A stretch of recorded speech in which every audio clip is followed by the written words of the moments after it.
Telangana CM Revanth Reddy Tollywood సినీ ప్రముఖుల మధ్య ఈ రోజు సమావేశం జరిగింది. కాగా ఈ మీటింగ్ పై తెలుగు రాష్ట్రాల్లో తీవ్ర ఉత్కంఠ రేపింది. ఈ సమావేశంలో భాగంగా రేవంత్ రెడ్డి కొన్ని ప్రతిపాదనలు చేశారు.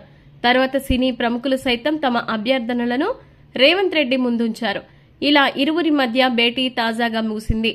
అయితే సీఎంతో సినీ ప్రముఖుల భేటీపై ఏపీ మాజీ మంత్రి అంబటి రాంబాబు సెటైర్లు వేశారు. పుష్ప 2 సినిమాలోని సోఫా టాపిక్ ని హైలైట్ చేసి తన సోషల్ మీడియా అకౌంట్లో షాకింగ్ ట్వీట్ చేశారు. పూర్తి పరిష్కారానికి సోఫా చేరాల్సిందే అంటూ ట్వీట్ చేశారు.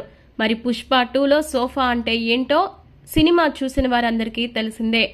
ఇప్పుడు పుష్ప 2లో ఈ సినిమాలోని సోఫా అంశానికొస్తే ఈ మూవీలో పుష్పరాజ్ కి తన భార్య శ్రీవల్లి ఒక కోరిక తీర్చమంటుంది. సీఎంతో ఫోటో దిగి రమ్మంటుంది. దీంతో పుష్పరాజ్ మంత్రితో కలిసి సీఎం దగ్గరికి వెళ్తారు. కానీ సీఎం ఫోటో దిగడానికి ఇష్టపడడు. పుష్పరాజ్ కు కోపం వచ్చి సీఎంనే మార్చాలనుకుంటాడు. దీంతో మంత్రిని కాస్త సీఎంను చేయాలనుకుంటాడు. అదే విషయం మంత్రికి చెప్తే తన దగ్గర అంత డబ్బు లేదంటాడు. ఎలక్షన్లకు సరిపడా డబ్బు తాను చేకూరుస్తానని పుష్పరాజ్ మాట ఇస్తాడు. ఏకంగా 500 కోట్ల రూపాయలు ఇచ్చేందుకు పుష్పరాజ్ ఓకే చెప్తాడు. దీంతో ఎమ్మెల్యేలను కొనేందుకు డబ్బులు పంపిస్తాడు. ఏకంగా సోఫాలలో డబ్బులు పెట్టి లారీలు, ఆటోలు, హెలికాప్టర్ల ద్వారా కూడా ఒక్కో ఎమ్మెల్యేకు డబ్బులు పంపిస్తాడు. ఇప్పుడు ఇదే టాపిక్ ని అంబటి రాంబాబు లేవనెత్తుతూ సెటైరికల్ గా ట్వీట్ చేశారు.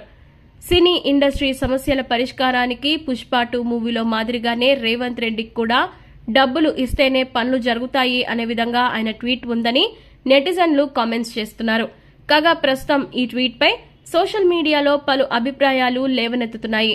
మరి ఈ ట్వీట్ పై సీఎం రేవంత్ రెడ్డి స్పందిస్తారా లేదా అనేది చూడాలి.